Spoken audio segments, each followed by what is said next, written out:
Les 15 erreurs que beaucoup de prédicateurs commettent quand ils vont prêcher. Nous allons parler de 15 erreurs à ne pas commettre quand tu vas prêcher. Tu vas prendre la parole, tu vas exhorter. Ici, je vais parler de 15 erreurs à ne pas commettre, mais que aussi peut-être que vous avez déjà commis, que moi aussi j'ai commetté, jusqu'à ce que j'ai quelqu'un qui puisse m'enseigner cela.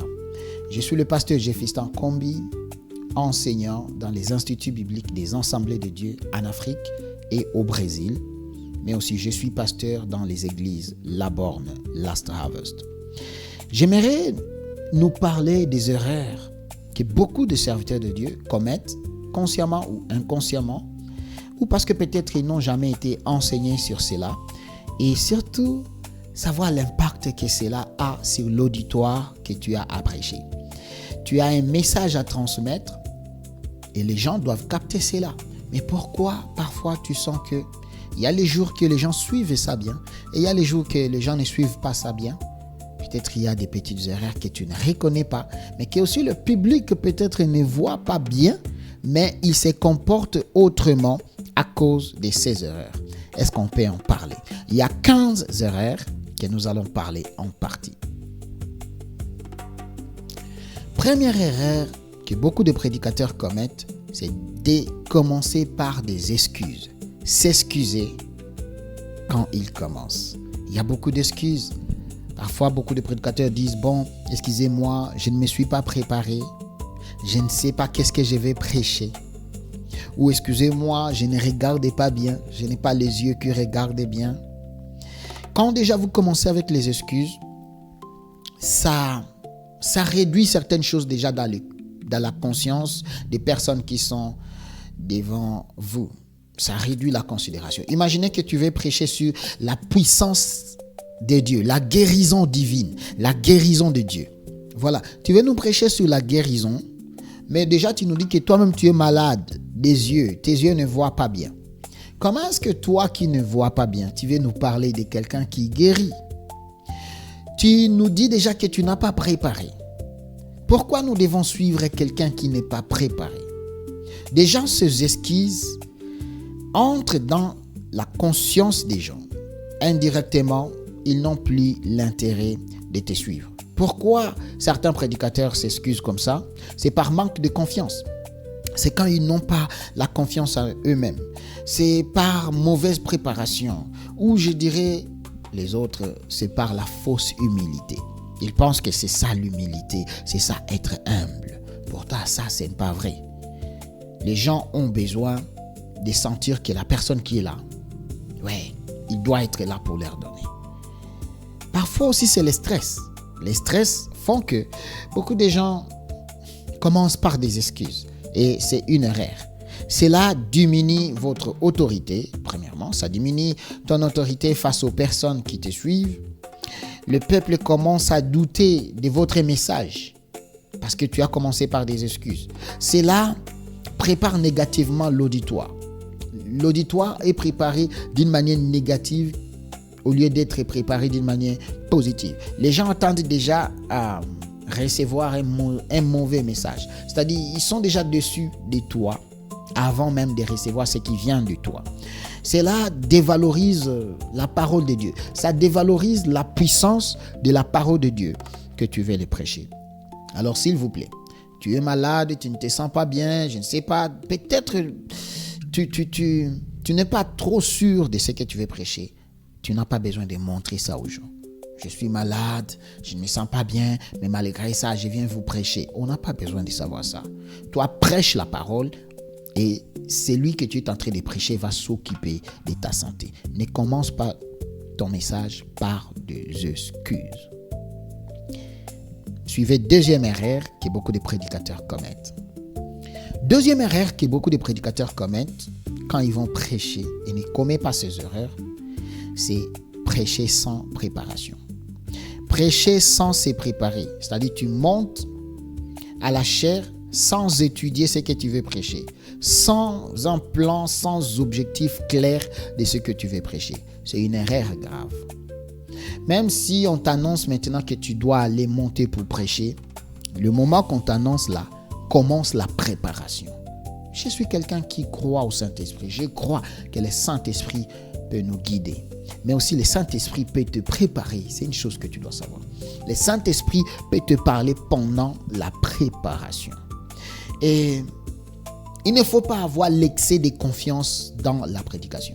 Je suis prédicateur, ça fait au moins plus de 10 ans. Je prêche parce que j'ai déjà conduit des églises. J'ai prêché chaque semaine, je dirais même peut-être chaque dimanche. Mais cela n'a jamais fait que je sois très habitué à la chair de façon que j'ai l'excès de confiance pour ne pas préparer. À chaque fois que je dois prêcher, je tremble au fond de moi pour préparer les messages que je dois donner. Ne sois pas un habitué de la chair.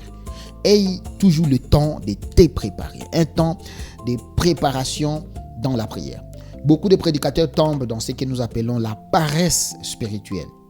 Tu es trop habitué et tu deviens paresseux dans la préparation. Mauvaise gestion de temps. Tu ne gères plus bien ton temps pour préparer des prédications. Et je vous assure, ton efficacité va descendre. Tu as besoin de la préparation. Il ne faut pas avoir la dépendance excessive. Aujourd'hui, nous avons des pièges avec l'intelligence artificielle. Beaucoup de prédicateurs ne préparent plus leurs messages. Ils se confient à l'intelligence artificielle, ChatGPT et autres, pour juste, il va monter là, il fait juste un thème et temps, sans préparation, et il commence à prêcher. Bien aimé, tu ne seras pas efficace. Aie le temps de te préparer, aie le temps de bien structurer. Parce que cela, si tu ne le fais pas, cela a beaucoup de conséquences. De toute façon, le message devient désordonné. Ton message ne sera pas désordonné. Tu n'as pas toi-même confiance même au message que tu vas donner. Et puis, l'auditeur se perd. Il se perd. Ceux qui vous suivent se perdent. Ils ne comprennent pas d'où tu viens et d'où tu vas. Et aussi, l'impact spirituel diminue.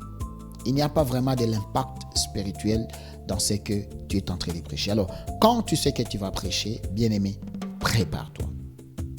Prépare-toi. Aie le temps de te préparer spirituellement, prier et entrer dans les textes. Chercher à connaître plus. Et bien structurer ton message, il faut bien te préparer. Allons sur le troisième erreur que beaucoup de prédicateurs commettent. Quand tu vas prêcher, troisième erreur que beaucoup de prédicateurs commettent, c'est choisir plusieurs thèmes ou plusieurs textes dans une même prédication. C'est-à-dire, dans une seule prédication, il y a beaucoup de choses que tu veux dire dedans. Il y a beaucoup de choses que tu veux toucher. Dans une prédication, tu veux toucher sur le maman, comment il se comporte dans les foyers. Dans la même prédication, tu veux aboutir à l'appel au salut.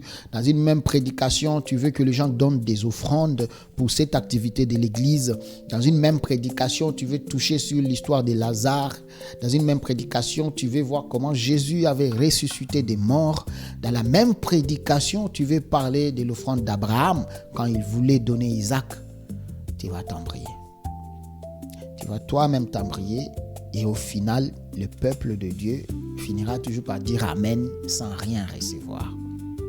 Alors quand tu veux prêcher, aie un seul thème que tu veux aborder. La chair est encore là, ça ne va pas disparaître.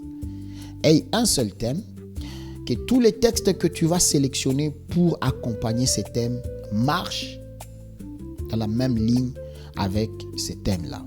Ne t'embraye pas. Tu ne vas pas finir toute la Bible dans une seule prédication. Tu ne vas pas prêcher la prédication, toutes les prédications de ta vie dans une seule prédication. Alors, reste dans un seul sujet, reste dans les textes qui marchent avec le même sujet, reste dans les contextes qui marchent avec ces mêmes thèmes. Alors, beaucoup de gens mélangent parce qu'ils ont l'excès des informations. Tu connais tellement la Bible, tu connais tellement les histoires bibliques, de façon, tu n'arrives plus à rester dans une même histoire. Alors, il faut te maîtriser un peu. Tu n'as pas besoin de tout donner d'un seul coup. Laisse que tout ce que tu vas toucher puisse accompagner une seule chose. Ça sera mieux. Beaucoup de gens le font aussi par manque de concentration. Tu ne te concentres pas dans la même prédication. Ça abîme aussi la chose. Beaucoup de gens veulent tout dire. Alors ne prêchez pas pour tout dire. Et cela a des conséquences comme le message perd sa force. Le message va perdre sa force parce que tu as mélangé tout ensemble. L'auditoire devient confus. Les gens ne comprennent plus tu es dans quoi. L'objectif disparaît. Ton message n'a plus d'objectif. On ne sait pas si on va atterrir où. On ne sait pas. Alors, il faut rester dans une même chose. Nous allons parler des 4e erreurs que les prédicateurs commettent. Parmi les erreurs que les prédicateurs commettent, les 15 erreurs que les prédicateurs commettent, 4e erreur que beaucoup de prédicateurs commettent, c'est prêcher pour impressionner. Prêcher pour impressionner. Aujourd'hui, nous avons des prédicateurs qui veulent que impressionner. Tout ce qu'ils prêchent, c'est pour impressionner. Il veut prêcher comme Marcelo. Tu n'es pas Marcelo. Il veut prêcher comme Ivan Castano. Tu n'es pas Ivan Castano. Tu veux prêcher, je ne sais pas comme qui, le personne, TD Jakes, que c'est bien d'avoir des modèles, mais ne les prends pas pour impressionner les gens. Ne les prends pas pour impressionner les gens. Pourquoi les gens veulent impressionner souvent? C'est pour chercher la popularité. Il veut avoir la popularité de la personne qui voit, il prêche comme ça. C'est pour un peu... Et cette popularité, souvent, c'est pour s'enorgueillir. C'est pour avoir un peu de l'orgueil. Quelqu'un de connu, quelqu'un qui est admiré, au fait. C'est le désir d'être admiré par les gens. Ne cherchez pas à prêcher pour la popularité. Ne cherchez pas à prêcher pour impressionner les gens. Et vous savez, le moment que tu commences à chercher à impressionner les gens, Christ cesse d'être le centre. Parce que c'est toi qui veux te mettre au centre. C'est toi qui veux devenir le centre même de l'objectif de tes prédications. Tu veux que les gens te connaissent, tu veux avoir plus d'invitations, tu veux. Et Christ maintenant, il est où dans tout ça? Alors, ne cherche pas à devenir quelqu'un qui attire l'attention au lieu que Christ prenne l'attention. Toi, tu sais, une chose que j'aime avec l'exemple de Christ, quand il a cherché qu'on puisse lui chercher l'ânesse. L'ânesse était petit, il s'était fermé quelque part jusqu'à ce que les disciples sont partis demander cela.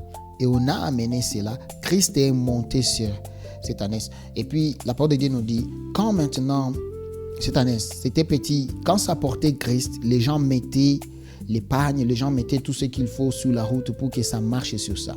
Tu vois, ça portait Christ, mais c'est cette ânesse qui prenait les honneurs de marcher sur l'épargne que les gens mettaient sur la route. Toi, porte le message de Christ. Porte Christ d'abord. Sans impressionner, sans cela, tu verras les succès, c'est toi qui vas prendre. Les succès, c'est toi qui vas prendre. L'honneur, c'est Christ qui va prendre. Mais le succès, c'est toi. Alors, ne cherche pas à impressionner. Toi, porte Christ. Occupe-toi de porter les messages de Christ. Que ça soit ta priorité d'abord. Que cela soit ta priorité. Les messages perdent sa simplicité quand nous cherchons à impressionner. La gloire appartient seulement à Dieu et nous ne devons pas détourner cela. Le succès peut nous revenir. Parlons des 5e erreurs que les prédicateurs commettent quand ils prêchent. 5e erreur que beaucoup de prédicateurs commettent quand ils doivent prêcher ou quand ils prêchent, c'est utiliser des langages trop compliqués. Aujourd'hui, nous avons des pasteurs, des théologiens qui nous donnent des langages, des mots très compliqués que le peuple parfois ne comprenne pas. Je n'ai jamais oublié, il y a peut-être 20 ans, notre église avait reçu un pasteur qui venait, je me rappelle, de l'Afrique du Sud et qui avait fait ses études théologiques très longues. Et puis, il devrait nous prêcher. Je n'ai jamais oublié un mot, il prêchait sur la sémence et il nous donnait des mots hébreux. Et on n'a jamais oublié, je n'ai jamais su qu'est-ce que cela signifie jusqu'à aujourd'hui. Il parlait de thématimé. Thématimé. Oh, et il nous parlait de thématimé. À tout moment, quand il prêche, il parlait de thématimé. Thématimé. Jusqu'à ce que dans ce séminaire, tout le monde commençait à l'appeler thématimé. Et ces mots-là, je n'ai jamais oublié ça jusqu'à aujourd'hui. Parce qu'il voulait nous parler de mots hébreux, de mots araméens, pour nous montrer que lui, il est devenu docteur. Ce n'est pas mal. Moi-même, je suis théologien. J'ai fait mes études théologiques. J'ai été bien formé dans cela. Mais est-ce que j'ai besoin toujours de venir avec des choses scientifiques, théologiques, compliquées, pour parler à un peuple qui veut recevoir les nécessaires et l'essentiel pour leur foi et pour leur connexion avec Dieu? Alors, beaucoup de prédicateurs ont le désir d'impressionner. Ils veulent juste impressionner et manquer la simplicité. Et quand on veut impressionner pour manquer la simplicité, on rate l'essentiel. On veut influencer ou on veut donner des influences académiques excessives. On veut exposer ses diplômes. Beaucoup de prédicateurs, même avant de prêcher, il va vous parler de son parcours académique, des universités théologiques qu'il a déjà fait, des livres publiés, des choses, des accomplissements en fait. Tout ceci, nous parlons de ce qu'on a déjà fait, des livres qu'on a déjà écrits, ou je ne sais pas, nous serons perdus. On ne va pas donner les messages qui est nécessaire pour la prédication.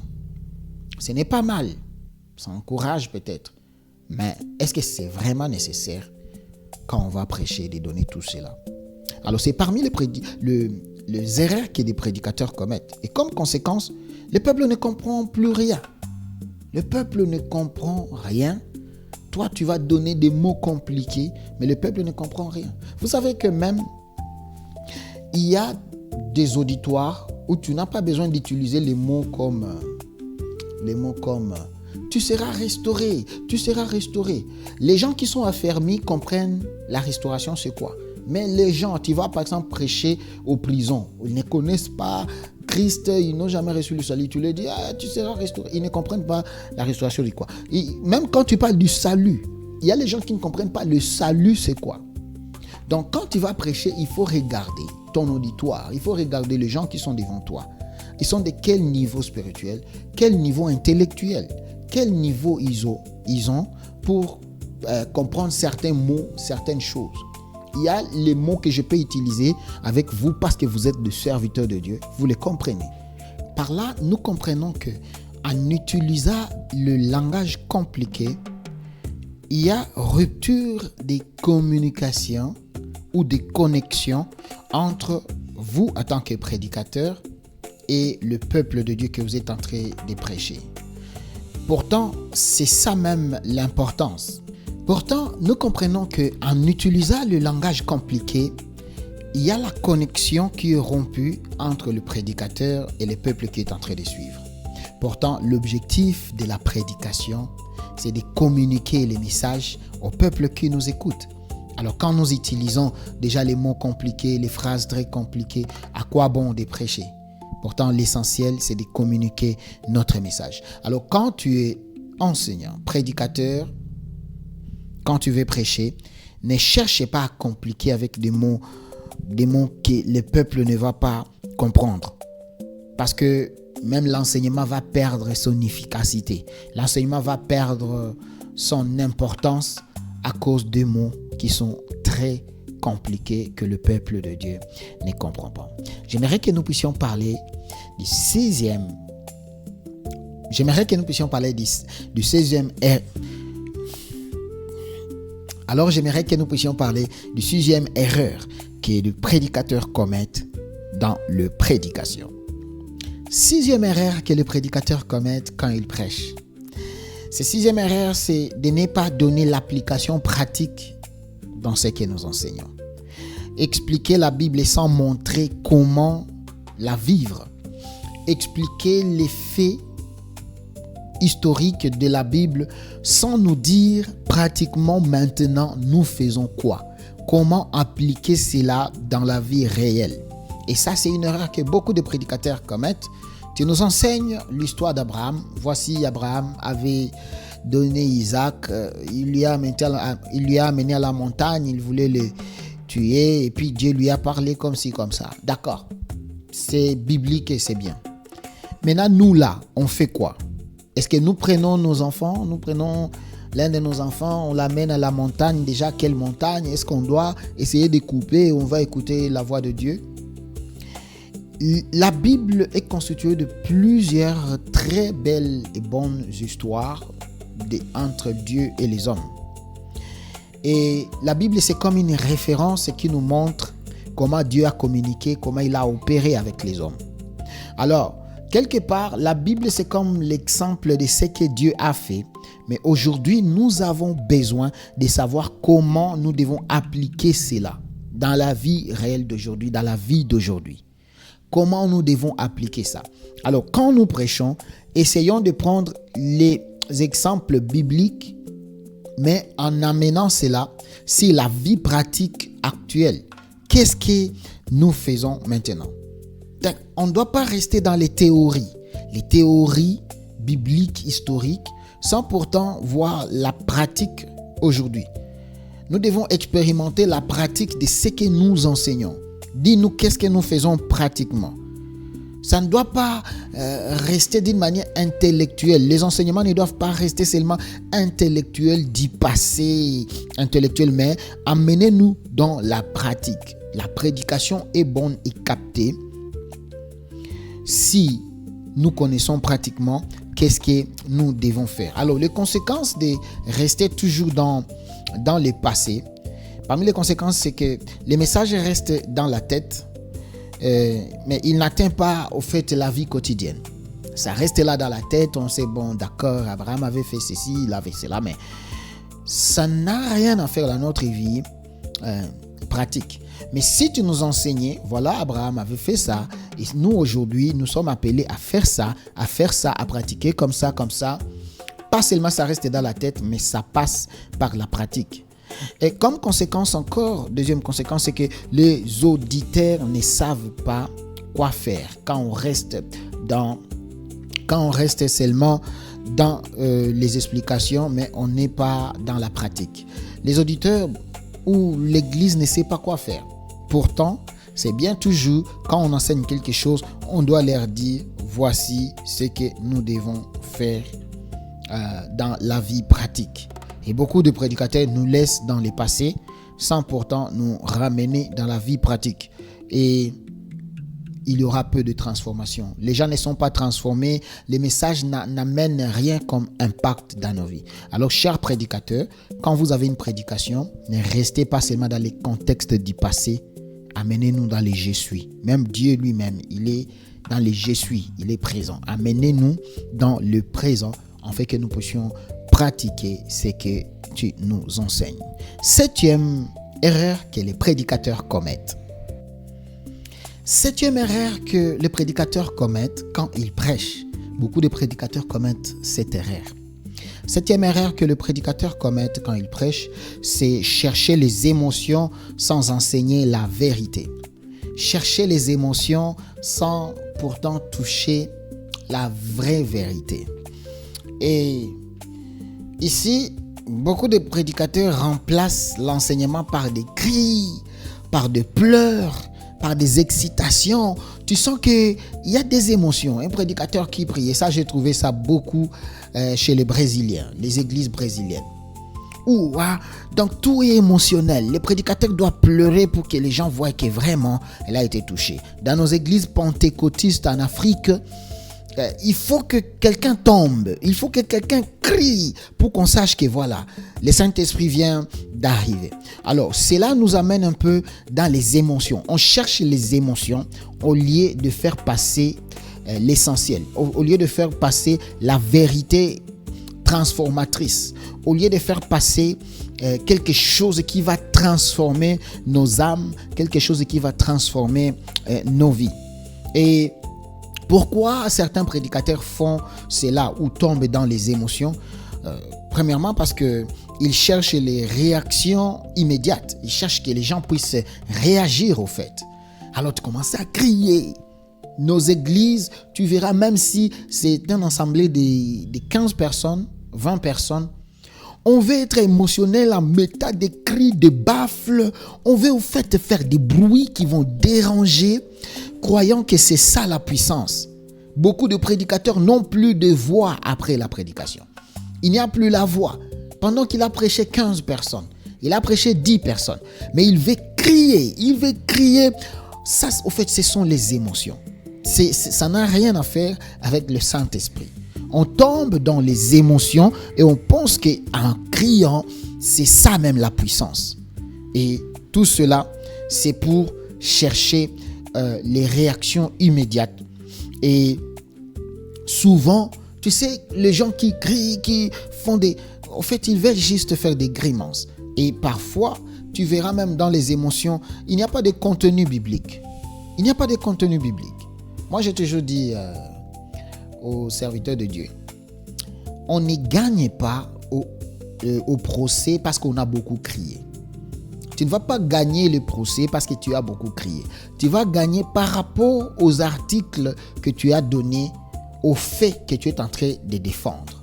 C'est comme ça aussi avec la parole de Dieu. Tu ne vas pas gagner les âmes, chasser les démons ou guérir les malades, je ne sais pas faire quoi, parce que tu as beaucoup crié. Tu ne vas pas convertir les âmes, amener les âmes à Christ parce que tu as beaucoup crié. Et cela nous amène dans les émotions. Les émotions, je peux parler là, il y a beaucoup de choses à dire. Les gens qui pleurent, un prédicateur pleureur. Tu pleures. Les gens un prédicateur qui entre en transe, tu tombes, toi-même les prédicateurs. Alors, n'entrez pas dans les émotions. Beaucoup de prédicateurs entrent dans les émotions au lieu de nous prêcher la parole. Alors, comme conséquence d'entrer dans les émotions, au fait, disparaissent rapidement. Si tu veux prendre le public par les émotions, juste après culte, les émotions partent. Les gens rentrent dans la même vie. C'est-à-dire, il n'y a rien du tout qui a changé dans leur vie, dans leur intérieur, dans leur âme, dans leur esprit, parce que c'était émotionnel. Et juste après les émotions, ils rentrent dans leur vie. C'est comme ça que nous avons dans les églises les gens qui ont reçu Jésus-Christ plusieurs fois, parce qu'ils recevaient Jésus-Christ par les émotions. Par les émotions. Par émotion, qui reçoit Jésus? Tu reçois Al.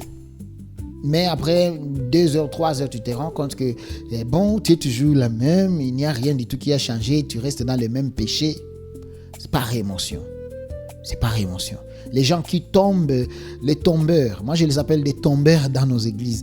Ils tombent aujourd'hui, demain il va tomber, après demain il va tomber, le dimanche il va tomber, l'autre dimanche il va tomber. Donc lui, il croit, au fait il est dans les émotions, ce n'est plus la délivrance. Il fait cela par les émotions. Et il y a des prédicateurs qui aiment ça. Et ils aiment ça, ils aiment les faits émotionnels, pendant que la vie des gens ne change pas. Alors, en tant que serviteur de Dieu, surtout prédicateur, ne tombe pas dans les faits émotionnels. Ne tombe pas dans les faits émotionnels. Comme conséquence dans ça, c'est que les croyants restent immatures. Quand tu as une église émotionnelle, au fait, ou quand tu prêches toujours les personnes émotionnelles, l'église va rester toujours immature. Les gens que tu vas conduire seront des immatures. Ils ne vont pas grandir dans la parole de Dieu. Ils ne vont pas grandir dans la soif de Dieu. Ils ne vont pas grandir dans la maturité, au fait.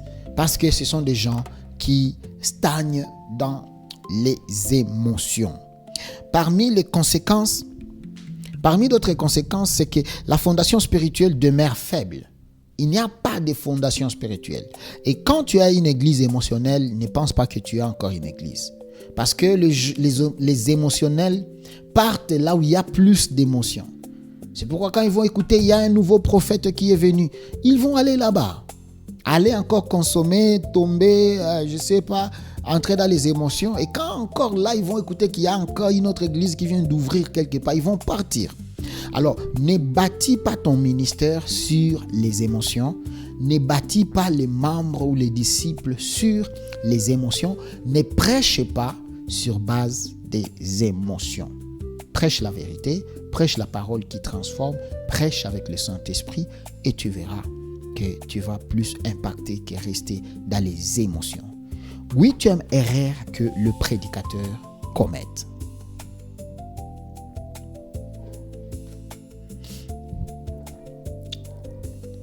Parmi les erreurs que le prédicateur commet toujours, huitième erreur, c'est utiliser excessivement les témoignages personnels. Utiliser excessivement les témoignages personnels. C'est-à-dire, tu parles trop de toi que de Jésus. Tu parles trop de toi. Dans ta prédication, il n'y a que toi. C'est-à-dire, toi, tu as 90%, Jésus a 10%. Tu parles de tes exploits. Tu parles de ce que tu as déjà fait. Tu parles de comment tu as déjà guéri les malades. Tu parles surtout de tes voyages. Là où tu es déjà parti. Tu parles de ce que tu as déjà eu comme offrande, comme dîme. Des gens qui t'ont déjà... Ouf, on est fatigué. On est fatigué d'écouter des prédicateurs qui nous parlent que de leur vie. Moi-même, je suis prédicateur. Je parle souvent de ce que Dieu a déjà fait avec moi. De là où Dieu m'a déjà amené. Des exploits que Dieu a déjà accomplis avec moi. Mais ça ne va pas faire l'objet de la prédication. Ça ne doit pas être ça seulement la prédication. Les témoignages et les exemples doivent accompagner l'objectif. Mais l'objectif doit rester là. Et l'objectif, c'est Jésus. C'est Jésus, c'est Jésus. C'est Jésus-Christ d'abord. Alors, pourquoi certains prédicateurs font ça? C'est pour chercher la reconnaissance. On doit les reconnaître. Il faut qu'on les reconnaisse. Il faut qu'on puisse l'honorer, qu'on puisse reconnaître que oui, c'est un homme puissant aussi, c'est un homme de Dieu. Ils veulent construire leur crédibilité, s'il faut que je le dise comme ça. Et pourquoi les hommes de Dieu font ça? C'est l'habitude de se mettre en avant. Ils veulent toujours être en avant. Ils veulent toujours se mettre avant, jusqu'à ce qu'ils se mettent avant même Jésus, sans pourtant les savoir, si je peux le dire. Se mettre toujours avant tout. Tu parles de toi, moi, j'ai, moi, je ne suis pas, je suis, j'ai. Je suis déjà, j'ai déjà fait. Et là, tu mets Jésus de côté. Malheureusement, nos églises aussi, ou nos membres, surtout les membres émotionnels, aiment ça. Ils aiment ça. Non. Moi-même, j'utilise les témoignages, mais il faut atteindre l'objectif et il faut mettre toujours Jésus avant cela. Pourquoi les serviteurs de Dieu font ça? C'est quand ils n'ont pas, au fait, les contenus bibliques. Si tu ne lis pas la Bible, si tu n'étudies pas la parole de Dieu, tu n'auras pas à dire. Et quand tu n'as pas à dire et qu'on t'a donné beaucoup de temps, tu vas finir par dire n'importe quoi. Et quand tu vas dire n'importe quoi, tu vas parler trop de toi. Alors, ayez des contenus. Et comme conséquence, quand on parle trop de soi, quand on parle trop de ça, c'est que Jésus devient au second plan. Jésus, ou le nom de Jésus devient secondaire. Ça devient au second. Toi, tu es le premier. Et les témoignages, au fait, de l'évangile n'ont plus sa place. Ce n'est plus l'évangile qui a sa place, mais c'est toi maintenant qui prends la place. Et Jésus ne laisse pas une autre personne prendre sa place. C'est-à-dire, c'est un danger quand on se met toujours en avant. Comme conséquence, c'est que le message devient centré sur l'homme et non pas sur Jésus. Le message que tu donnes devient centré sur l'homme et non pas sur Jésus. Alors, quand tu prêches, focalise-toi sur Jésus et toi, viens après. Focalise-toi sur Jésus et dis ce que Jésus a fait dans ta vie. Focalise-toi sur Jésus et laisse que les témoignages puissent toujours glorifier Jésus et non pas une personne. Comme conséquence, c'est que l'assemblée admire plus les prédicateurs que Christ. Souvent, quand tu as quelqu'un qui parle de toi, les peuples de Dieu aussi risquent d'admirer l'homme de Dieu qui est Christ lui-même qui utilise l'homme de Dieu. Alors, ne t'affiche pas seulement toi. Moi, j'aime l'exemple de Jésus-Christ lui-même. Jésus qui lui-même est Dieu, mais nous parlait toujours de son Père. Il nous parlait toujours du Père. Le Père, mon Père m'a envoyé. C'est lui qui m'a vu, a vu le Père. Le Père. Si nous aussi, on peut parler de Christ comme Christ parlait du Père. 9e erreur que les prédicateurs commettent. 9e erreur que beaucoup de prédicateurs commettent quand ils prêchent, c'est lire constamment ses notes. Focaliser ses yeux sur ses notes. Lire presque tout le message. C'est-à-dire, tu ne fais que lire ce que tu as à nous prêcher. Et cela déconnecte. Ça déconnecte en fait les prédicateurs à son ensemble. Ça déconnecte le prédicateur aux gens qui doivent recevoir les messages. Alors pourquoi beaucoup de prédicateurs font cela? C'est par manque de maîtrise. Si tu ne maîtrises pas ton message, tu vas être comme ça. Bon, le Seigneur nous a aimés. Et la Bible nous dit que le Seigneur est bon et Dieu nous a aimés.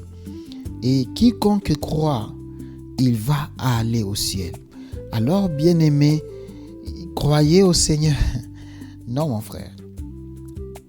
Si c'est toi qui as préparé les messages, maîtrise les messages. Tu peux utiliser les notes. Moi-même, je suis en train de vous donner ces messages que moi-même j'ai préparés. J'ai eu le temps de noter, j'ai eu le temps. Et du moins, ça m'aide comme aide-mémoire pour vous transmettre ce que le Seigneur a mis dans mon cœur pour partager avec vous en tant que des serviteurs et des servantes de Dieu. Alors, quand tu vas prêcher, aie l'habitude de te focaliser sur le peuple de Dieu.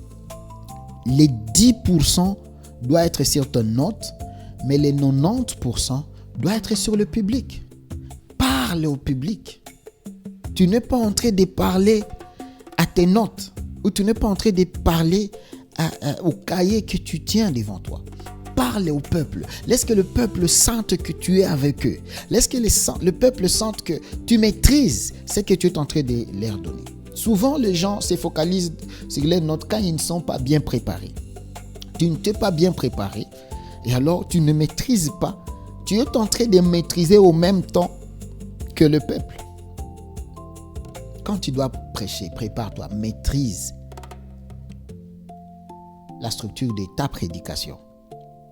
Tu as peur d'oublier. Beaucoup de gens ont peur d'oublier. Tu as peur d'oublier ce que tu as préparé. Non. Tu regardes et puis tu prêches. Parce que aussi, tu dois dépendre aussi du Saint-Esprit. Le Saint-Esprit va te souffler ce qui est entre les lignes de ce que tu as préparé. Mais si tu restes là seulement, il n'y aura pas de contact et même le Saint-Esprit n'a pas quelque chose à ajouter dans ce que tu as préparé. Alors, comme conséquence de cela, de se focaliser qu'il y a ces notes, c'est qu'il n'y a plus le contact visuel. Pendant que le contact visuel est parmi les choses les plus importantes que tu dois avoir en tant qu'orateur, en tant que serviteur de Dieu. Les gens ont besoin de savoir que tu es avec eux. Les gens ont besoin de savoir que tu les regardes comme moi je te regarde maintenant. Les gens ont besoin de savoir que, au fait, ils sont là avec toi. C'est bien qu'eux puissent faire fuir leur regard, mais c'est toi qui dois les focaliser. C'est toi qui dois focaliser ton regard envers eux. Comme conséquence, c'est que la communication devient froide. La communication devient froide quand tu ne sais pas regarder directement le peuple de Dieu. Cette communication-là devient trop froide. En Afrique, d'où je viens, les parents enseignaient toujours que on ne regarde pas les grandes personnes dans les yeux. Quand tu leur parles, tu ne dois pas les regarder dans les yeux. Pourtant, les Occidentaux, ou je dirais les Blancs, eux, pour les respects, il faut lui regarder dans les yeux. C'est ça même le respect pour lui. Il faut lui regarder, il faut lui parler en lui regardant. Et là, il voit la sincérité. Il voit que ce que tu es en train de dire vient de ton cœur. Le fait de ne pas lui regarder, il pense que tu es en train de les mentir. Et c'est comme ça que ça marche dans la prédication. Le peuple de Dieu a besoin de voir ces contacts de Dieu. Et en tant qu'orateur, en tant que serviteur, servante de Dieu, tu as besoin de travailler cela. Travaille le fait de regarder. Moi, j'ai toujours dit, tu peux regarder la masse sans regarder quelqu'un. Tu peux regarder la masse sans regarder une personne ou un individu. Alors, travaille les yeux, regarde les gens et non pas sur les notes.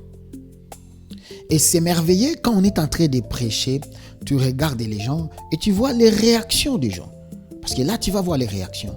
Tu vas voir quelqu'un qui est en train de bouger la tête comme ça sur ce que tu es en train de prêcher. Tu vas voir quelqu'un qui lève sa main pour dire Amen dans ce que tu es en train de prêcher. Tu vas voir quelqu'un qui se sent triste à cause de ce que tu viens de dire. Et cela te montre un peu les modes d'emploi, comment tu dois employer, là où tu dois insister, comment tu dois aller. C'est avec les yeux. Il faut regarder. Quand un médecin vient ou quand un malade vient chez le médecin va toucher là où il sent que ça fait plus mal. Il se dit c'est ici où il y a les problèmes. Alors en tant que serviteur, servante de Dieu, regarde le peuple de Dieu que tu es en train de prêcher. Est-ce qu'on peut parler du deuxième erreur que le prédicateur commet quand il prêche? Deuxième erreur que beaucoup de prédicateurs commettent quand ils sont en train de prêcher, c'est prêcher trop longtemps sans nécessité. Prêcher pendant longtemps sans que vraiment ça soit nécessaire. Je ne connais pas des gens qui parlent beaucoup comme des prédicateurs. Moi-même y compris. Les prédicateurs aiment parler. Un prédicateur que tu n'as pas donné le temps de prédiquer, le temps limite, il peut parler pendant 2 heures du temps. Je connaissais un prédicateur qui parlait pendant 4 heures de temps en train de prêcher. C'est exagéré. En fait, la prédication ou le temps de prédication doit être proportionnel à beaucoup de choses. Il y a d'abord le temps du culte. Il faut respecter le temps du culte. Si le culte c'est pour 2 heures et que papa prédicateur, maman prédicatrice, on t'a donné 45 minutes, manage ta prédication pour les 45 minutes. Si on t'a donné 30 minutes, manage ta prédication pour 30 minutes. Si on t'a donné 1 heure du temps, gloire à Dieu. Dans le 1 heure du temps, prêche la parole, prie pour les gens, fais l'appel au salut, ou je ne sais pas, tout ce que le Saint-Esprit t'a mis au cœur. Mais les prédicateurs, tu verras, il fait 30 minutes et puis il vous dit, c'est mon introduction, maintenant je commence ma prédication. Après 30 minutes. Et puis il prêche pendant 1 heure du temps. Ça nous fait 1h30. Et puis il veut maintenant prier pour les gens, prophétiser, guérir. Ça nous fait 2 heures du temps juste pour toi. 2h30. Chers serviteurs de Dieu, la prédication marche aussi avec la pédagogie. Parce que c'est enseigné, en fait, avant tout. Avant que nous puissions mettre les choses spirituelles, la prédication, c'est enseigné. Donc nous sommes comparés à nos professeurs d'université ou nos enseignants à l'école primaire, secondaire. Et il est prouvé pédagogiquement que le cerveau retient bien calmement que pendant au moins 45 minutes au maximum. 45. Après 45, il est trop fatigué pour ne plus suivre bien. Et c'est surtout les 15 premières minutes qui entrent bien et qui détermine s'il doit continuer encore à bien suivre les 30 minutes qui vont suivre. C'est pourquoi la plupart des meilleures prédications, c'est 45 minutes, 1 heure du temps si c'est trop. À moins que tu aies vraiment un enseignement que les gens suivent avec toute attention, avec tout intérêt. Et souvent, ça, c'est avec les orateurs déjà qui influencent. Ne regarde pas un pasteur renommé sur Internet et te dis, lui, il a prêché pendant 1h30. Non, c'est différent. C'est différent de lui et moi. C'est vraiment trop différent. Mais si tu as un message bien précis que tu veux faire passer, focalise 45 minutes. Les 15 minutes, si tu vas prier pour les gens, c'est bon. Mais tu verras les gens qui prennent le temps, ils prennent leur temps, comme on dit dans ma ville ou dans ma langue, muda no abwana. Muda no abwana, ça veut dire le temps appartient à Dieu. C'est-à-dire le temps appartient à Dieu. On prêche jusqu'à ce qu'on sera fatigué. Prédicateur avec sa mouchoir, il est en train d'essuyer. Donc il est lui-même fatigué. Lui-même, il est fatigué. Même son corps réclame. Mais il continue à vous bombarder. Il a 2 Bibles, 2 versions, carnet, plus... Oh my God! Alors, parfois ça finit toujours avec quelques conséquences. Première conséquence, c'est que les auditeurs se fatiguent. Même l'église se fatigue. Tu vois les gens commencent à dormir. Les autres voyagent des pensées. Il est en train de penser à autre chose. Il attend que tu termines et puis on puisse leur dire de partir. Les autres dorment et ils dorment. Toi-même, tu regardes et tu commences même à dire, réveillez celui-là. Bouge le voisin, bouge là-bas. Tout ça.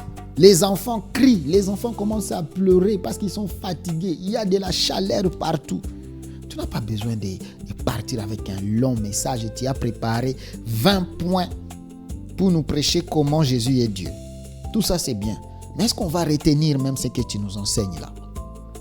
Alors, les gens sont fatigués. Deuxièmement, dans ça, c'est que les points essentiels sont perdus. Les points qui étaient essentiels que les gens devaient retenir, c'est perdre. Les gens ne retiennent plus rien. Pendant que moi, j'ai toujours dit, vaut mieux que les gens retiennent peu, mais ils les retiennent, que de dire beaucoup pour que les gens ne retiennent rien. Alors, prépare les points importants que les gens peuvent retenir et les autres choses, ils peuvent recevoir ça prochainement dans ta prédication prochaine. Moi, j'ai toujours dit, dans la prédication, donne la qualité et non la quantité. Donne la qualité et non la quantité. Comme conséquence, c'est que la puissance du message diminue. Je connais bien des prédicateurs qui ont commencé avec puissance. Avec puissance, et tu sens l'église, vraiment, il y a l'atmosphère. Mais plus tu traînes, plus tu traînes, tu vas donner beaucoup de choses qui partent même hors sujet. Et cette puissance-là descend, jusqu'à ce que les gens sont fatigués. Les autres commencent à partir. Il y a des femmes mariées qui doivent aller préparer pour leur famille. Il y a l'insécurité parfois, peut-être dans certaines villes. Et les gens commencent à partir pendant que tu as commencé bien. Alors, veille sur le temps. Veille sur le temps. Surtout moi, je ne sais pas si je vais appeler ça un petit défaut. Et que si vous m'invitez dans votre église, parce que dans mon église, là où j'ai conduit, j'ai fait toujours respecter le temps. Je connais le temps d'adoration, le temps de louange, c'est pas l'atmosphère du Saint-Esprit, tout ça, le temps de prédication est connu et tout. Maintenant, si on m'invite dans une église et que le temps est connu et que vous dépassez beaucoup de chorales, beaucoup de choses et tout, et que vous me donnez le temps en retard, c'est moi qui réduis le temps. Moi, je réduis ma prédication pour faire passer les messages essentiels et je coupe pour essayer un peu de respecter le temps. Alors, travaille sur la qualité et non pas la quantité. 11e erreur que beaucoup de prédicateurs commettent. 11e erreur que beaucoup de prédicateurs commettent quand ils doivent prêcher, c'est utiliser la chair comme un lieu de règlement des comptes. Utiliser la chair pour régler les problèmes. Répondre à leurs ennemis à la chair. Répondre à leurs adversaires à la chair. En fait, la chair n'est pas un lieu de règlement des comptes. Il y a même des prédicateurs ou des pasteurs qui utilisent la chair pour répondre à leurs femmes, pour répondre aux conflits qu'ils ont. Tu formes un séminaire, tout un séminaire, pour répondre à la têtuteuse de ta femme, pour répondre à l'orgueil de ta femme.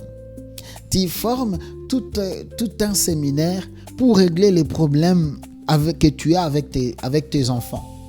Et ça, je dirais, c'est trop enfantin. Des pasteurs qui répondent aux membres de l'église, aux diacres de l'église à la chair. Non, frère. Même la parole de Dieu nous dit, si tu as un problème avec ton frère, s'il y a quelque chose que tu as contre ton frère, prends-le, parle, discute à deux. S'il ne t'écoute pas, ajoute un témoin, ajoute une personne. Vous allez discuter ensemble. S'il ne t'écoute pas, ajoute d'autres personnes. Tu n'as pas à amener cela à la chair. La chair n'est pas un lieu de règlement des comptes. Malheureusement, aujourd'hui, à cause des réseaux sociaux, le pasteur se répond à la chair. Celui-ci répond et puis ses fidèles ils vont mettre sur les réseaux sociaux. L'autre pasteur aussi va prendre aussi tout un dimanche pour prêcher contre l'autre et pour répondre. Ses fidèles aussi vont répondre. Est-ce que vous avez déjà vu ça chez les musulmans? Est-ce que vous avez déjà vu ça chez les bouddhistes ou dans d'autres religions? Il n'y a que nous, les chrétiens, les serviteurs de Dieu, qui font des choses comme ça. La chair n'est pas un lieu de règlement des comptes, un lieu où il faut régler. Pourquoi alors les gens font ça? C'est souvent parce qu'ils sont emportés par la colère. Si tu es un serviteur de Dieu, tu es quelqu'un qui est colérique, tu réponds par la colère, tu seras comme Moïse. Tu vas casser, briser des choses précieuses que Dieu t'a données. Tu vas les briser. On ne répond pas par la colère. Beaucoup de serviteurs de Dieu font cela par des blessures personnelles, les blessures intérieures personnelles. À cause de ces blessures là-dedans, ils commencent à faire des prédications pour blesser les autres. Parce que celui qui est blessé blesse aussi. Celui qui est blessé blesse aussi. Et pourquoi beaucoup de gens font cela? C'est par manque de maîtrise émotionnelle. Écoutez, s'il y a un don que tu dois chercher, auquel tu dois prier en tant que serviteur ou servante de Dieu, toi qui me suis, demande que Dieu, que le Saint-Esprit verse en toi la maîtrise émotionnelle, la maîtrise de soi. Parce que si tu es serviteur de Dieu, servante de Dieu, et que tu n'as pas la maîtrise de soi, tu auras que des prédications visées.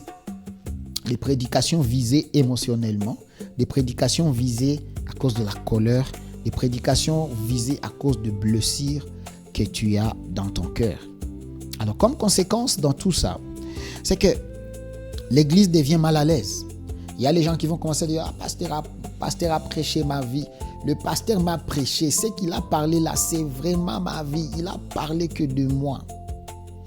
Et peut-être ils auront raison. Ils auront raison. Pourquoi? Parce que tu étais en colère, parce que tu as agi par émotion. Alors, ne rends pas certaines personnes mal à l'aise dans tes prédications. Ne rends pas les membres de ta famille mal à l'aise à cause des conflits que vous avez. Ne les rends pas mal à l'aise. Je connais des femmes de pasteurs qui refusent même d'aller à l'église, qui refusent même de se mettre dans les choses de leur mari à cause des prédications que leurs maris vont prêcher après leur mésentente à la maison. Alors, essaye d'éviter cela. C'est pourquoi, pour résoudre ça, j'ai toujours demandé aux serviteurs de Dieu, aux servantes de Dieu, il faut écouter premièrement le Saint-Esprit, c'est ce que tu dois prêcher. Il faut écouter le Saint-Esprit. Deuxièmement, il faut avoir un calendrier. Il faut toujours avoir un calendrier. Voici le mois de janvier, voici ce que nous allons prêcher. Nous allons parler sur les fruits de l'esprit. Les fruits de l'esprit peuvent nous prendre janvier, février, mars. Le mois d'avril, nous allons parler sur les dons de l'esprit. Les dons de l'esprit. On va parler sur ça. Les mois de juin, on sera dans le feu. Nous allons prêcher sur la puissance. Et ça vous évite de dérailler quand vous êtes dans les émotions ou quand il y a les choses qui ne marchent pas. Il faut toujours avoir un calendrier, mais à l'écoute du Saint-Esprit. À l'écoute du Saint-Esprit. Et tu sais, comme conséquence, si tu prêches par émotion, par règlement de compte, la prédication perd même sa pureté. Tu ne vas plus prêcher les choses pures. Tu ne vas plus prêcher des messages purs. Des messages seront personnels ou personnalisés parce que tu veux attaquer, parce que tu veux répondre. Et cela peut amener la division. Et la division dans l'église. Des divisions apparaissant. Et cela peut amener des divisions. Les divisions apparaissent dans l'église. Les gens sont divisés à cause de ce que tu prêches. Alors que l'église doit être un lieu de paix.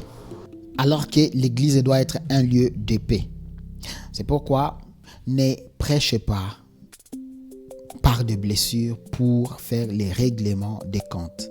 On va voir 12e erreur que le serviteur de Dieu commette dans le prédication. 12e erreur que le prédicateur commette, surtout le prédicateur de ma génération commette dans les prédications. Cette erreur, c'est l'erreur de copier les prédications des autres. Copier exactement les prédications des autres. Je dirais encore imiter au lieu de développer ses propres dons, son propre talent ou ce que Dieu a mis en toi. Tu développes en fait quelqu'un d'autre. Tu es une pièce unique de Dieu. j'ai tendance à te dire, tu es une pièce unique. C'est-à-dire, après que Dieu puisse te créer là, il n'a plus créé un autre et toi. Alors, tu ne peux pas devenir un autre. C'est bien, moi-même, j'écoute plusieurs prédicateurs. J'écoute le pasteur Roland Dallot, j'écoute mon père spirituel Louison Tounassi, j'écoute le pasteur Marcelo Tounassi, j'écoute beaucoup de prédicateurs, T.D. Jakes, beaucoup de prédicateurs connus dans le monde et j'aime leur message. Mais est-ce que je dois nécessairement prêcher comme eux, copier leur message, donner? Parce qu'il y a des prédicateurs qui prêchent un message d'un autre prédicateur de A jusqu'à Z, comme on le dit. Même les exemples, même les témoignages qui sont dans la prédication d'un autre prédicateur, il s'approprie. C'est-à-dire, il fait comme si c'est lui. Si ce prédicateur avait dit, bon, un jour j'étais parti, j'ai prié pour un malade. Ce malade-là avait le cancer, il était guéri. Quand il arrive à cette place-là, il dit, alléluia, un jour j'étais parti, j'ai prié pour un malade, il avait le cancer et Dieu lui a guéri. Menteur.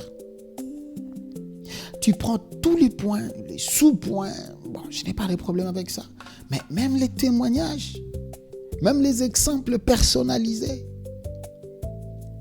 Alors, tu verras un prédicateur qui veut crier. Il veut crier comme Marcelo. Il veut crier. Écoutez, moi j'ai toujours dit, il faut connaître ton appel. Dieu t'a appelé en quoi? Ce n'est pas parce que Dieu a appelé dans l'autre là, dans un domaine, que nécessairement toi aussi Dieu t'a donné les mêmes messages dans ces domaines-là. Cherche l'originalité avec Dieu. Et j'aime l'apôtre Eric Moulenda qui a toujours dit l'imitation amène la limitation ou l'imitation amène aux limitations. Ok? C'est-à-dire quand on imite, on est limité. Quand on imite toujours, on est limité. Alors pour éviter cela, ne cherchez pas seulement à imiter. Écoute les autres, enrichis-toi, fais des recherches, mais toi, n'imite pas. Va. Ta voix est unique. Ta voix là est unique. Ma voix que vous écoutez là, c'est unique. Je n'ai pas besoin de parler comme Marcelo pour que vous puissiez me comprendre. Je n'ai pas besoin de parler comme Karambiri. Je n'ai pas besoin de parler comme Renard Bonk pour que vous puissiez me comprendre. Je dois donner ce que Dieu a mis en moi, les valeurs que Dieu m'a données. Je dois développer ce que le Saint-Esprit m'a dit. Bien sûr, je vais chercher ce que les autres ont dit par rapport à ça. C'est pourquoi nous avons des commentaires bibliques, nous avons des livres que nous lisons pour connaître ce que les autres pensent par rapport à ces passages, par rapport à cette concept, par rapport à cette doctrine. Mais je n'ai pas besoin de copier-coller. Copier et coller et prêcher aux gens. Pourquoi beaucoup de prédicateurs font ça? C'est par manque de travail personnel. Les prédicateurs n'ont pas le temps de travailler leur propre prédication, s'asseoir, écrire thème. Après avoir écrit thème, ils prient, ils demandent, Seigneur, quel thème je peux donner à ces messages que tu mets dans mon cœur? Et puis ils trouvent les thèmes. Après, ils cherchent dans la Bible. Ils commencent à chercher dans la Bible, c'est où est-ce que je peux trouver cette histoire? Ils commencent à feuilleter, ils commencent à aller. Les prédicateurs aujourd'hui n'ont plus ce temps. Ils veulent juste ouvrir son YouTube. Il écoute un prédicateur connu. Il prend son agenda, il commence à noter. La prédication finie. Les matins, alléluia église. Allez, je m'appelle Intel. Voici le thème d'aujourd'hui. Allez, comme ça. Et souvent, ça n'a pas d'impact. Ça n'a pas de... Le même Dieu qui lui a parlé peut te parler. Le même Dieu qui lui a inspiré peut t'inspirer. Fais confiance à Dieu. Fais confiance à ce que Dieu a mis en toi. Je dirais, fais confiance à toi-même. Fais-toi confiance. Beaucoup de prédicateurs tombent dans ça par comparaison. Ils veulent se comparer. Ils veulent se donner l'identité d'eux. Ils veulent que quand ils prêchent, on puisse se voir un tel. C'est-à-dire qu'il soit comme la comparaison. Et les autres, c'est juste la paresse intellectuelle. Ils ne veulent pas s'embrayer la tête. Comme quelqu'un qui me disait, berger. Il aime m'appeler berger. Il disait berger. On ne peut plus créer le pneu. On ne peut plus créer les pneus. On ne fait que copier la forme du pneu. Non. Ça, c'est juste la paresse intellectuelle. Oui, ça, c'est juste un exemple même. Dans ces contextes de prédication, tu peux créer le pneu. tu dois... En fait, le Saint-Esprit a des choses qu'il veut dire au travers de toi. Il a des choses qu'il veut révéler au travers de toi. Parce que tous ces autres-là aussi connaissent en partie. Ils connaissent en partie, comme la parole de Dieu nous l'a dit. Alors, s'ils connaissent en partie, donc il y a une partie que toi aussi tu connais, que eux aussi ne connaissent pas. Alors, ne te confie pas seulement aux autres. Cher prédicateur, ne te confie pas aux autres. Cher prédicateur, ne copie pas seulement d'autres prédicateurs. Comme conséquence, c'est que l'authenticité disparaît. Tu n'as plus d'authenticité. Il n'y a plus rien d'original. Les messages, il n'y a plus rien d'original dans ce que tu es en train de prêcher. Et souvent, tu risques même de prêcher les choses auxquelles toi-même tu ne crois pas en 100%. Parce que c'est quelqu'un d'autre qui l'a dit. Et surtout, il y a des questions qu'on peut te poser sur ce que toi-même tu as prêché, mais tu n'as pas des arguments pour répondre à ça, parce que c'est quelqu'un d'autre qui avait prêché sur cela. Deuxièmement, ici, c'est que la croissance personnelle est bloquée. Tu ne vas plus grandir dans ta marche personnelle avec Dieu.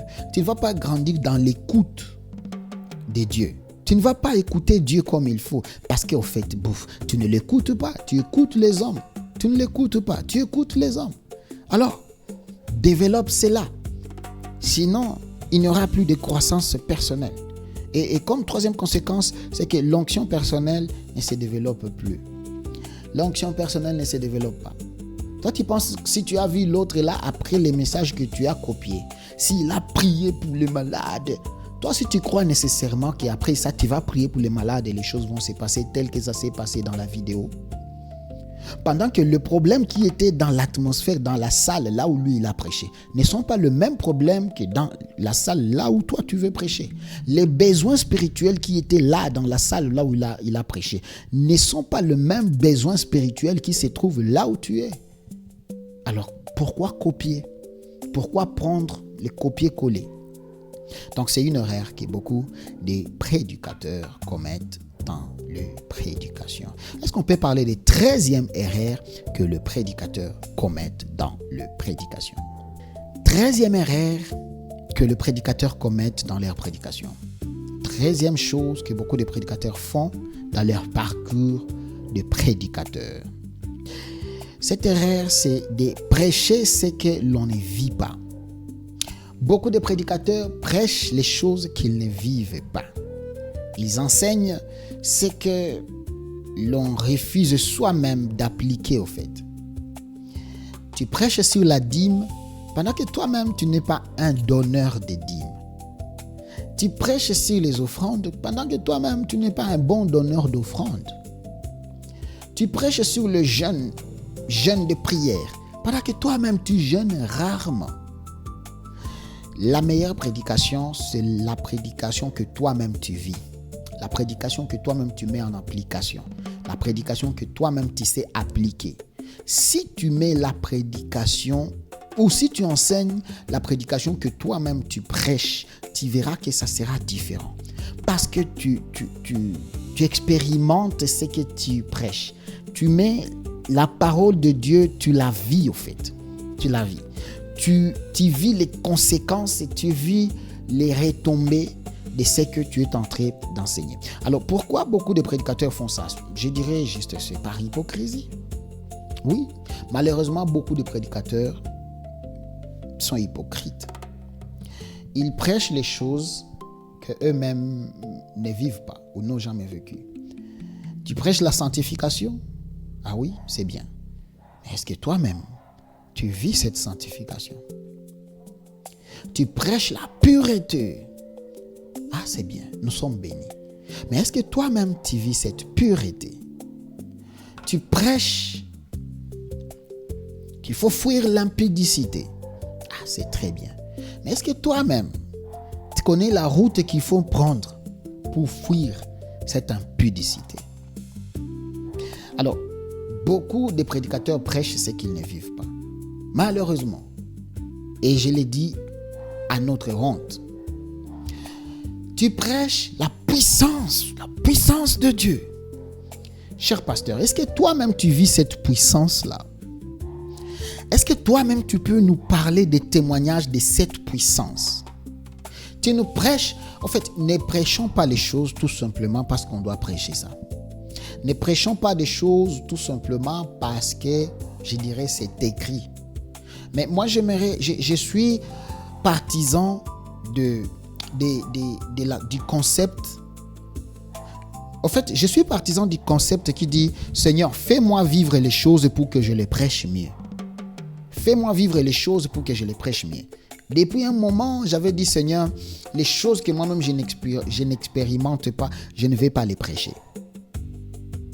J'aimerais prêcher la prospérité quand moi-même je vis cette prospérité. Prospérité, bien sûr, il y a beaucoup de sens de la prospérité. J'aimerais prêcher la guérison, que Jésus guérit les malades quand moi-même je vis cela. J'impose les mains sur le malade et ils sont guéris. Je prêche ça. J'aimerais prêcher sur le Saint-Esprit qui parle, qui nous fait prophétiser, quand moi-même je suis capable de prophétiser au travers du Saint-Esprit. J'aimerais prêcher la sanctification quand moi-même je vis cette sanctification. Alors, beaucoup de serviteurs de Dieu vivent maintenant dans l'hypocrisie. Ils prêchent des choses, mais ils vivent notre vie. Pourquoi beaucoup de serviteurs, des prédicateurs prêchent ce qu'ils ne vivent pas? Par manque de discipline aussi. Si tu manques de discipline, tu verras que tu vas te fermer plusieurs prédications. Il y a des prédications que tu ne peux pas prêcher parce que tu manques de discipline et tu tombes dans les erreurs qui vous empêchent de prêcher certaines choses. Les erreurs qui vous empêchent de vous sentir libre de prêcher certaines choses. Et beaucoup de prédicateurs prêchent des choses qu'ils ne vivent pas pour chercher d'apparence. Ils cherchent que les gens les voient et que les gens les acceptent. Waouh, ça c'est un homme puissant de Dieu. Dieu l'utilise puissamment. Voilà, quand il prêche, il y a des choses qui se passent. Et alors, il va vous dire des choses que lui-même n'a jamais vécues, que lui-même n'a jamais vues, que lui-même n'a jamais touché, que lui-même, il vous en parle juste pour vous faire accepter que lui, il est puissant. Il a déjà écouté. Combien de pasteurs nous ont déjà parlé? Moi, j'ai vu un ange, j'ai vu Jésus qui m'a visité. Oui, Jésus a visité plusieurs personnes. Les anges ont visité plusieurs personnes. Mais ne faisons pas de ça comme arme pour intimider, pour nous faire accepter. Et c'est parmi les erreurs que beaucoup de serviteurs, de prédicateurs commettent. Beaucoup des erreurs. Et ici, comme conséquence, parmi les conséquences, c'est la crédibilité. La crédibilité peut disparaître juste à cause de chercher à faire certaines choses et tu prêches autre chose, à nous dire des choses que tu n'as jamais vécues. La crédibilité peut disparaître. En fait, les gens voient la contradiction facilement. Et les gens que nous prêchons ne sont pas des bêtes. Ce sont des personnes, des intellectuels. Ce sont des gens qui savent examiner chaque mot qui sort de nos bouches. Alors ne croyons pas parce qu'ils sont venus à l'église, ils croient, ils s'assoient là, ils disent Amen, les voisins acclament. Ne croyons pas qu'on peut leur dire tout ce qui nous vient à la tête. Les gens nous observent, ils regardent notre vie. Ils regardent, ils connaissent. Si tu aimes une femme à côté ou si tu fais, je ne sais pas quoi, tu as volé, tu n'avais pas remboursé l'argent d'autrui, quand tu vas venir prêcher, ils connaissent l'histoire, ils connaissent quelque part ta vie. Alors, le seul moyen d'échapper à ça, c'est de vivre ce que tu prêches. Discipline-toi à vivre ce que tu prêches. Comme conséquence dans tout ça, c'est que tu peux perdre même l'autorité spirituelle.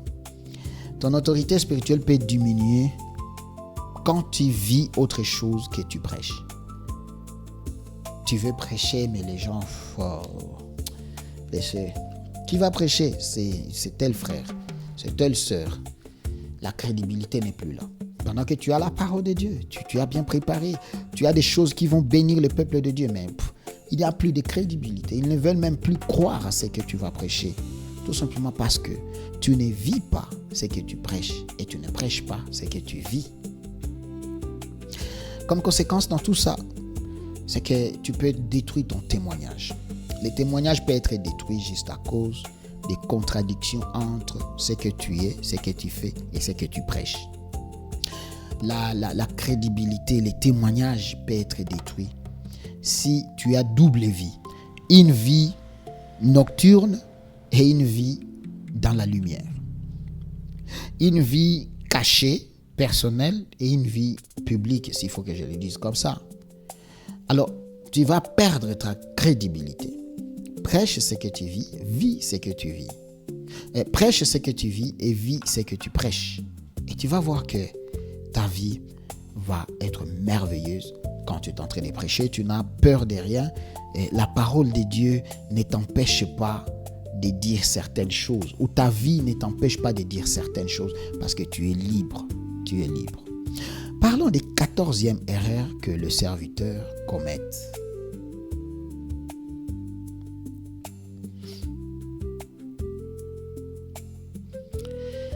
Erreur.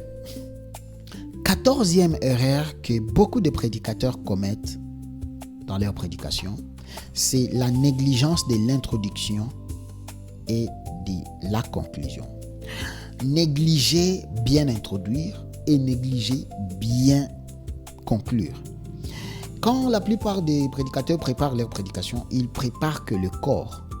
Ils se focalisent que sur le développement de la prédication. Donc, pour la plupart, il sait que s'il a déjà les thèmes, il a déjà les textes, il va nous parler de ces textes, et à la fin, que Dieu vous bénisse. C'est bon, prions et que Dieu vous bénisse. Pendant que l'introduction de la prédication, c'est la partie qui nous prend beaucoup de pourcentage pour réussir ta prédication, et la conclusion même, c'est la raison même de toute la prédication. Alors quand tu prépares, d'ailleurs, mon enseignant qui m'a enseigné l'homilétique, il m'avait enseigné une chose que je n'oublie pas même jusqu'à aujourd'hui. Il m'a dit, quand tu veux préparer la prédication, commence par la conclusion. Une chose un peu compliquée. Commence par la conclusion, ça veut dire, commence déjà à savoir là où tu veux finir. Dans ta prédication, tu veux finir où? Tu veux atteindre quoi? À la fin de ta prédication, qu'est-ce que tu veux avoir? Le cœur repenti? Les personnes qui reviennent à Christ, les gens qui vont chercher le sang de Jésus, les malades qui seront guéris par la puissance, ou qu'est-ce que tu veux atteindre à la fin? Avant même de penser au thème, penser au texte, penser au développement, pense déjà à la fin, c'est quoi?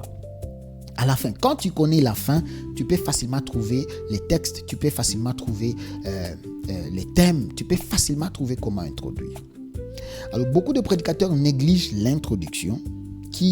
L'introduction, c'est la place où tu captes l'attention de ton auditoire. Tu captes l'attention de tout le monde pour suivre ce que tu veux donner jusqu'à la fin.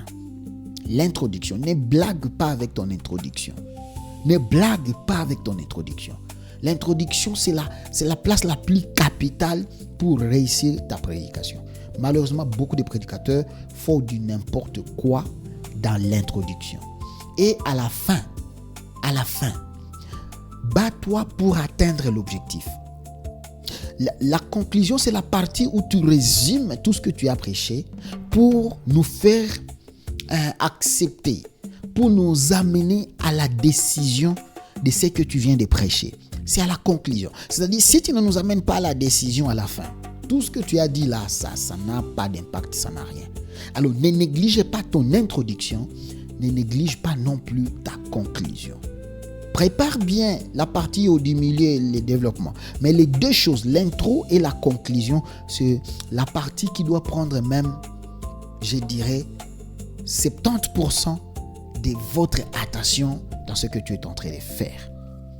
Malheureusement, c'est une erreur que beaucoup de prédicateurs commettent. Ils négligent cela et ils se focalisent que dans la partie centrale du message. Comme cause, c'est que ils font une mauvaise préparation. Si tu n'as pas bien préparé, tu risques de tomber dans cette erreur. Ou si tu sous-estimes l'importance de l'introduction et de la conclusion, tu risques de tomber dans ça. Mais comme conséquence dans ça, c'est quoi? C'est que le début manque d'intérêt. Et quand les gens manquent d'intérêt déjà dans le début, il faut savoir que tu as raté ta prédication. Si déjà dans le début, les gens manquent d'intérêt à te suivre, tu as raté ta prédication, mon frère. Et la fin manque d'impact. La fin, ça va manquer d'impact. Tu vas même demander les gens qui veulent recevoir Jésus, qui est malade et je vais prier pour lui. Même les malades ne vont pas se lever pour venir que tu pries pour eux. Parce que tu as raté déjà l'introduction. Et tu viens de rater ta conclusion. Qui va venir? Qui va venir? Même celui qui est malade là, il va se laisser et se dire, bon, restons seulement avec nos maladies là. Ça nous va bien. Il n'y aura pas de décision à la fin. Beaucoup de gens se fâchent. Pourquoi j'ai prêché, mais personne n'est venu. Il faut bien vérifier ton introduction. Vérifie bien ta conclusion. J'aimerais vous parler du 15e erreur que beaucoup de prédicateurs commettent. 15e erreur que beaucoup de prédicateurs commettent quand ils vont prêcher, c'est la négligence de l'apparence et de l'habillement. Négliger son apparence et son habillement. C'est présenté de manière négligée ou d'une manière extravagante. Beaucoup de prédicateurs négligent leur habillement. Parce qu'ils disent, bon, ce n'est pas l'habit qui fait le moine, et tout ça, des proverbes comme ça. Maintenant, moi je dois vous dire que ça joue beaucoup. Je vous ai dit que prêcher, c'est la pédagogie. Il faut demander les pédagogues qui vont vous parler de l'impact de l'habillement et de l'apparence sur l'enseignement ou sur les personnes qui doivent être enseignées. Pourquoi beaucoup de gens négligent cela? Par négligence. Je dirais c'est par négligence. Deuxième catégorie, c'est par ignorance. Il y a les autres qui ne savent pas, qui n'ont jamais été enseignés sur cela. Mais aussi, il y a aussi les gens qui tombent dans les désirs excessifs de l'attention. Ils veulent attirer l'attention sur eux. Pendant qu'on doit parler sur ça, et il y a tout un cours sur ça qui parle de l'éthique, de comment tu dois t'habiller quand tu dois prêcher. Il y a déjà des principes à faire quand tu vas prêcher. Par exemple, parmi les principes, quand tu vas aller prêcher, ne porte pas des choses compliquées. Ne porte pas des habits très compliqués, des habits trop gros, ou encore je dirais des habits trop collants, trop collants, des habits trop sexy, où on peut voir les habits où on peut voir certaines parties du corps. Je ne sais pas comment. Ne portez pas des choses qui vont déranger l'auditoire. Ne portez pas des choses qui vont être comme pierre d'achoppement. Ne sois pas quelqu'un qui porte des choses qui attirent déjà l'attention. Mon professeur me disait, ne portez pas plus de 3 couleurs. Le meilleur, c'est 2 couleurs. 2 couleurs suffisent. Pas plus de 3. Mais tu vas voir, ici c'est jaune. Ici c'est rouge bordeaux. Là-bas c'est vert pétrole avec d'autres couleurs dedans. Ici c'est, je sais pas, chocolat. Chaussette c'est bleu. La chaussure jaune. Ou je sais pas, violet. Déjà ce n'est pas bon. Disons, ce n'est pas bon. Il y a même des couleurs qui énervent. Il y a des couleurs qui ne sont pas bonnes. Parce que chaque couleur déjà a sa signification. Alors déjà, quand tu mélanges, déjà, ça énerve. Ne portez pas des choses qui attirent l'attention. Par exemple, tu portes un t-shirt où il y a un logo Adidas, où il y a un logo, je ne sais pas... où on écrit les noms d'un parti politique, toi le prédicateur. Dans ton église, il y a les opposants, il y a les gens qui croient à la politique et qui ne croient pas à ça, il y a les gens qui n'aiment pas les présidents de ces partis politiques. Donc, toi, en tant que serviteur de Dieu, tu dois être net. Tu ne dois pas porter des choses comme ça. Des choses où on écrit. Des logos des fabrications. Non, ne portez pas ça. Porte des choses simples où on ne peut rien détecter. On ne peut pas voir des choses. C'est-à-dire, sur toi, il n'y a rien d'autre qui peut prendre l'attention que ce que tu es en train de donner comme matière. Il n'y a rien qui peut prendre l'attention que la matière que tu es en train de transmettre. Ne portez pas des choses ou des montres très compliquées. C'est pas trop éclairé. Des lunettes en fumée noire. C'est-à-dire, on ne te voit même pas. Fumée noire.